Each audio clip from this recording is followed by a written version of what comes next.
Drone Lancet Rusia menyerang kendaraan lapis baja Max Pro milik Angkatan Bersenjata Ukraina di dekat Kupiansk-Svuzlovy.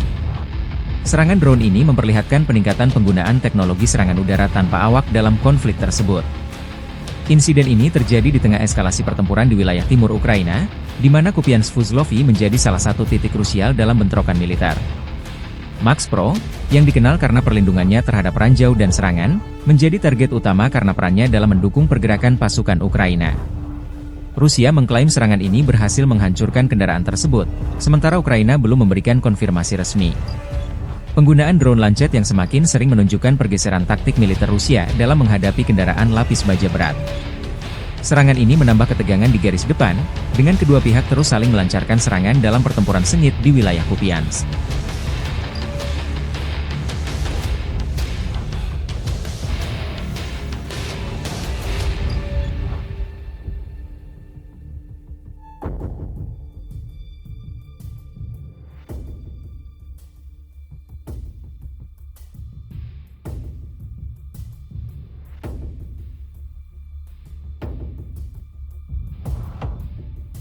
Download Tribun X sekarang, menghadirkan lokal menjadi Indonesia.